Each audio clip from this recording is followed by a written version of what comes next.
देखिए latest episodes बिल्कुल ad free. Bharat Ratna doctor Bhimrao Ambedkar को कोटि कोटि नमन। ये कार्यक्रम डॉक्टर भीमराव अंबेडकर के जीवन पर आधारित है, जहां भारत की जनता के प्रति उनके योगदानों को पूरी सजगता से चित्रित और रेखांकित करने का प्रयास है। कार्यक्रम में दिखाई गई घटनाएं लब्ध पुस्तकों से ली गई हैं। इस कार्यक्रम के जरिए चैनल की ओर से एक विश्वसनीय, सजग और सकारात्मक प्रयास है कि डॉक्टर बाबा साहेब भीमराव अंबेडकर के जीवन की संघर्ष यात्रा एवं गौरव गाथा पूरे आदर के साथ घर घर पहुंचे और उनके योगदानों से सभी संपूर्णता में परिचित और आह्लादित हों। पैसे वो तो कम नहीं कर सकते, कभी नहीं कर सकते।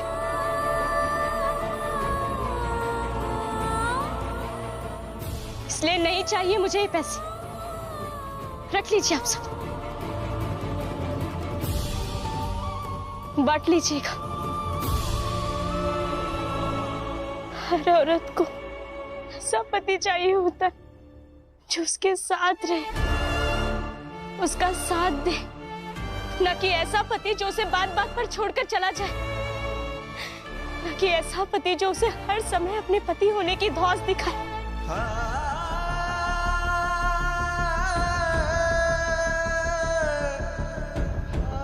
बल्कि ऐसा पति चाहिए होता है जो सच में पति होने का फर्ज निभाए, उसे प्यार दे, सम्मान दे, ढेर सारी खुशियां दे, उसे ये एहसास दिलाए कि उसके जीवन में उसकी पत्नी का महत्व है।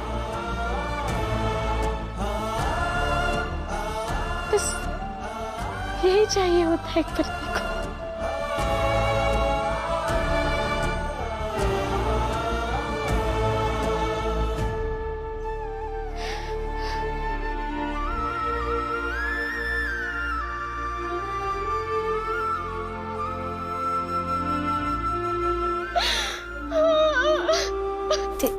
दीदी शांत हो जाइए, रोइए मत, संभालिए अपने आप को।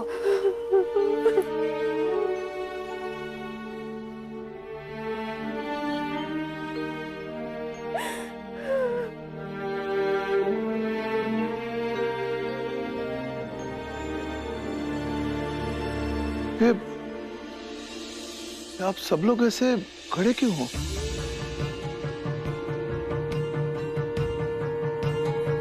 क्या हुआ? तुम रो क्यों रही हो? आपका ही बेटा है ना बाला, देखो कैसे अपने पत्नी को रोते हुए छोड़कर चला गया। कहा 3 दिन का काम मिला है, 3 दिन के बाद वापस आएगा। जीजाबाई, भैया ने आज तक तुझे छोड़ा नहीं है। अगर छोड़ा होता तो आज तक तुम दोनों अलग अलग रह रहे होते। भैया आज तक किसी को भी इस तरह छोड़कर नहीं गए हैं।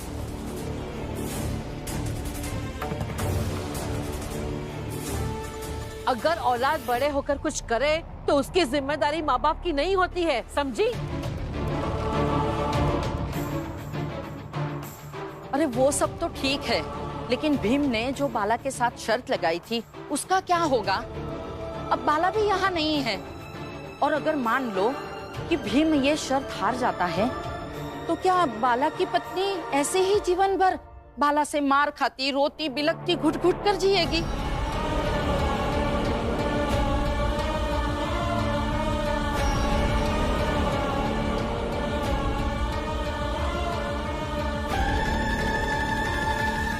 ऐसा कुछ भी नहीं होगा।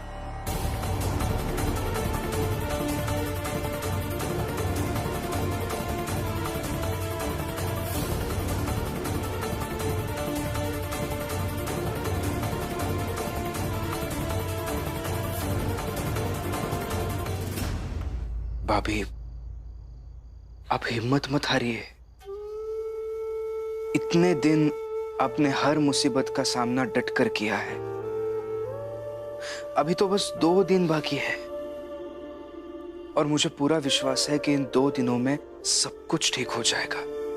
बाला भैया आपसे बहुत प्यार करते हैं, आपकी अहमियत उन्हें समझ आ जाएगी।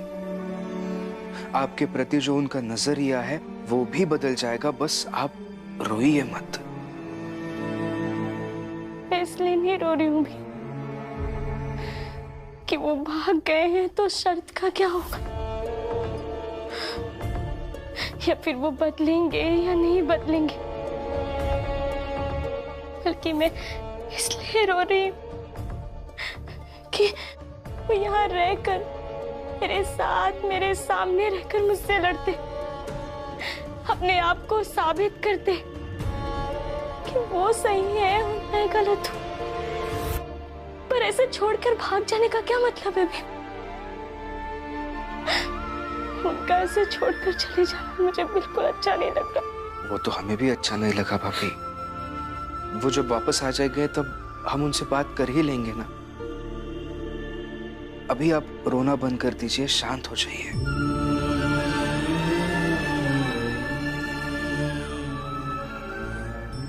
ठीक है,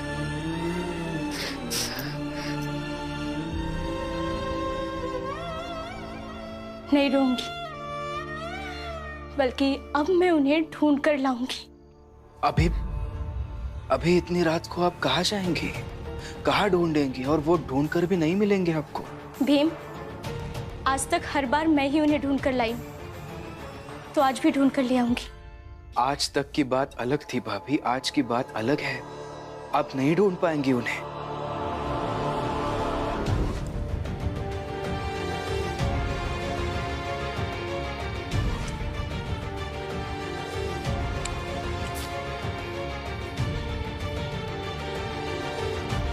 इस बार नहीं ढूंढ पाओगी।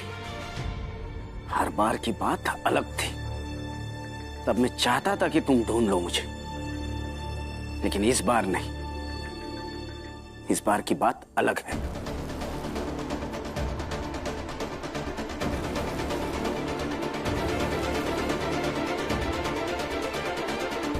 आज तक बाला भैया ऐसे घर छोड़कर जाते थे तो एक ही जगह पर जाकर बैठते थे बार बार, ताकि आप वहां जाकर उन्हें ढूंढ कर वापस घर ले आए और आपको उनका महत्व समझ आ जाए। लेकिन इस बार उनका मकसद कुछ और है, इसलिए वो उन जगहों पर नहीं मिलेंगे जहां आप सोच रही है।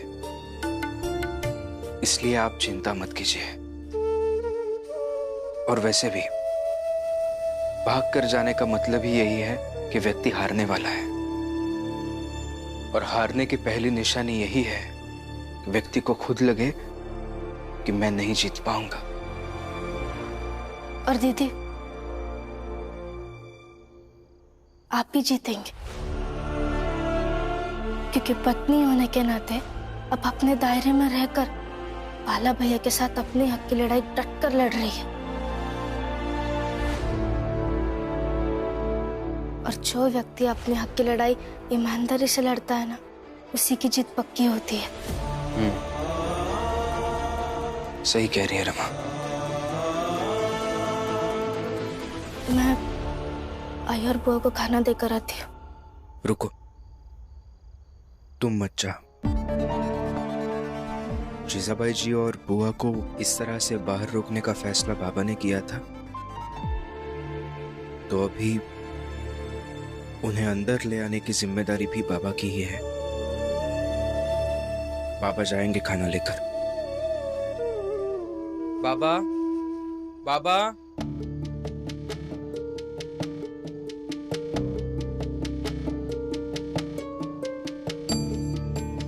क्या हुआ? बाबा, जीजाबाई जी और बुआ अभी भी बाहर वैसे ही बैठी है।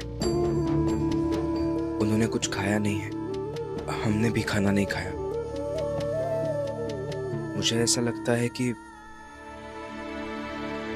आपको एक बार जाकर उन्हें समझाना चाहिए और खाना खाने के लिए कहना चाहिए, और ये आप ही कर सकते हैं। अगर वो बाहर खाना खाएंगी तभी हम अंदर खाना खा सकेंगे।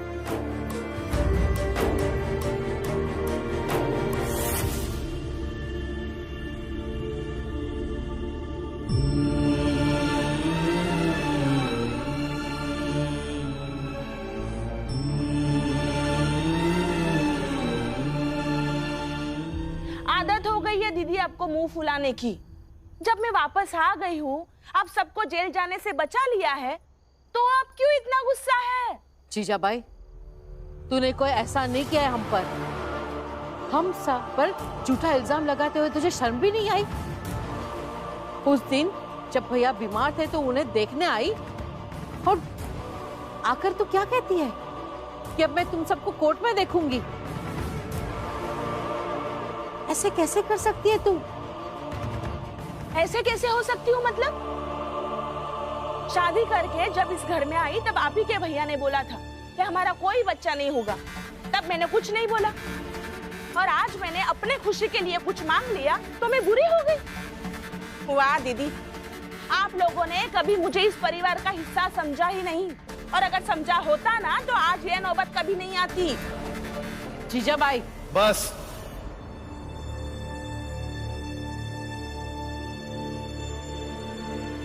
अब तुम दोनों बस भी करो।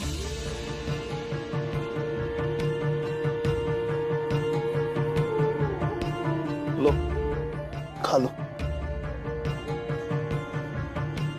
पहले ये तय कीजिए, इस घर में या तो दीदी रहेगी या मैं, तभी मैं इस घर का खाना खाऊंगी। हाँ भैया, तय करो, या तो ये रहेगी या तो मैं। नाटक मत करो, चुपचाप खा लो और अंदर चलो। इस घर में हम दोनों में से कोई एक ही जाएगा। सही बात है, कोई एक ही जाएगा इस घर के अंदर।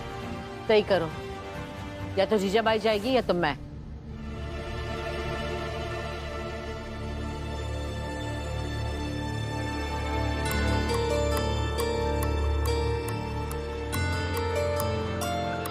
कैसे लेकर जाएं इन दोनों को घर के अंदर?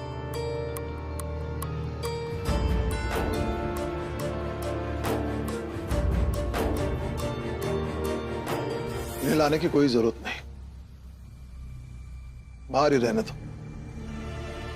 तुमने मुझे कहा, मैंने मनाने की कोशिश की, लेकिन अब नहीं। आना है तो आए, तो बाहर ही रहने दो। फिर मुझसे मत कहना।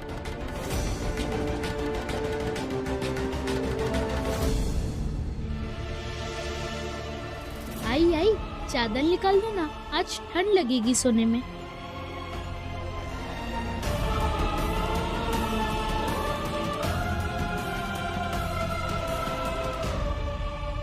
रमा, आज रात ही ये दोनों घर के अंदर आ जाएंगी, और देखना, बुआ को खुद जीजाबाई जी घर के अंदर लेकर आएंगी। ये क्या कह रहे हैं आप? और ये होगा कैसे? होगा, बस मुझे थोड़ा बुरा बनना होगा और थोड़ी मेहनत तुम्हें करनी होगी।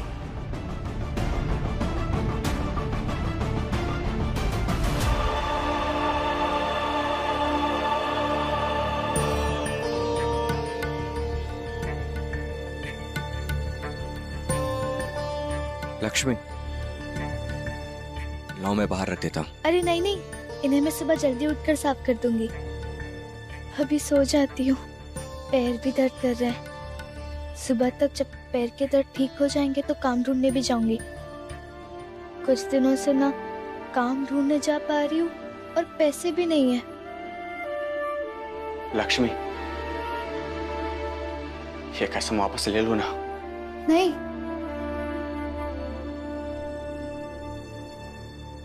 आपको क्या जरूरत है काम ढूंढने जाने की? मैं हूं ना। जब तक मैं जिंदा हूं, मैं आपके लिए काम कर सकती हूँ। चिंता मत कीजिए, आप बस अपना और अपनी तबीयत का ख्याल रखिए।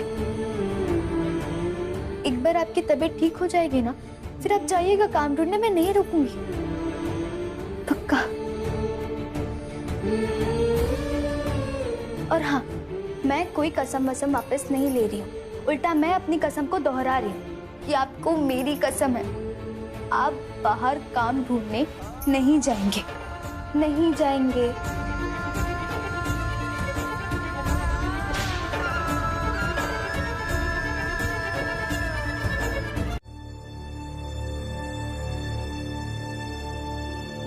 लेकिन ऐसा करना सही रहेगा क्या? आप ऐसे कभी नहीं कर सकते।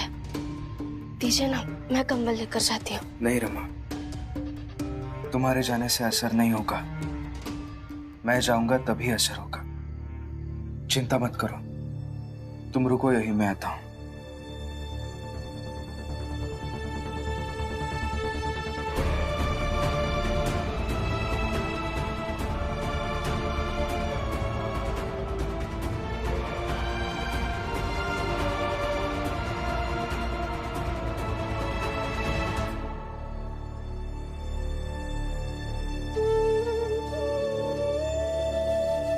बुआ, आपने जिद पकड़ कर रखी है कि आप यही बाहर बैठेंगे। ठीक है, कम से कम ये कंबल ओढ़कर बैठिए, आज ठंड बहुत है। सही है भीम, आज तुमने साफ साफ दिखा दिया कि तुम्हें मेरी कोई फिक्र नहीं है। ये समानता की लड़ाई लड़ने वाले भीमराव ने कंबल भी निकाला तो कितना? एक।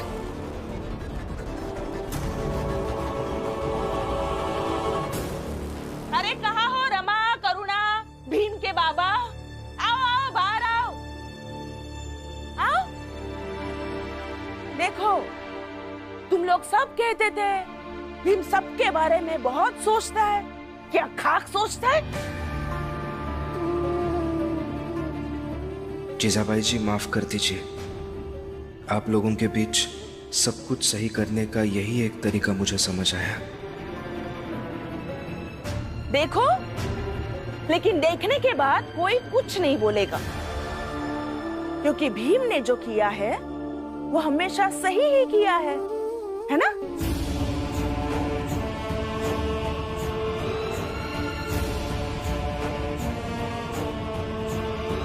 जीजाबाई, इतने सालों में तूने भीम के लिए क्या किया है? उसका हिसाब है ना तेरे पास? उसके सामने आज भीम ने जो भी कुछ किया वो कुछ भी नहीं है।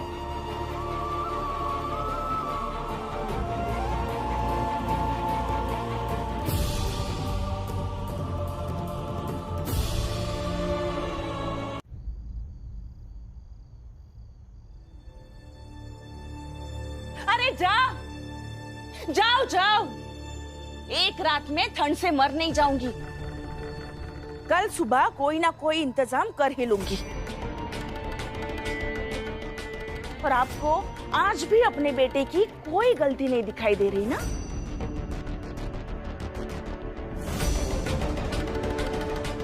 बाबा, यही कंबल बुआ और जीजाबाई जी को अंदर घर में लाएगी।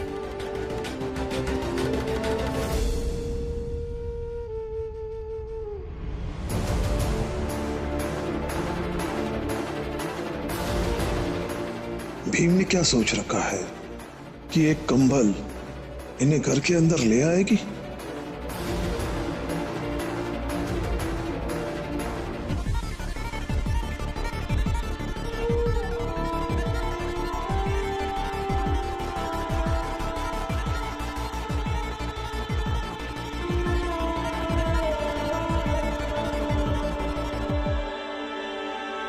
एक रात में ठंड से मर नहीं जाऊंगी। आपको भीम ने कंबल दिया है ना, तोड़िए। आपके भैया ने खाना दिया है तो खाइए और सो जाइए। मुझे ना तो खाना है और ना ही कंबल ओढ़ना है।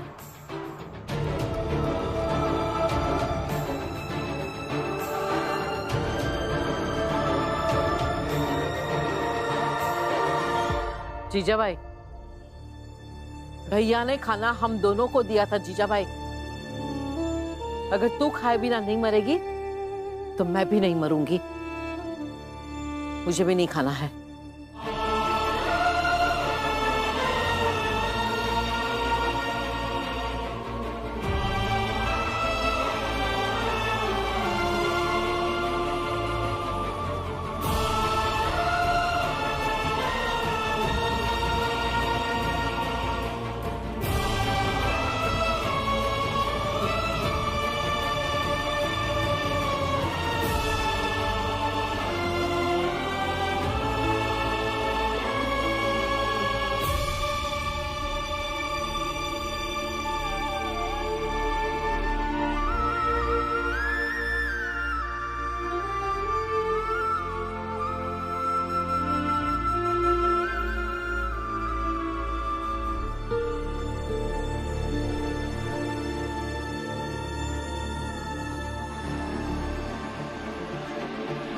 माफ कीजिए जिजाबाई जी,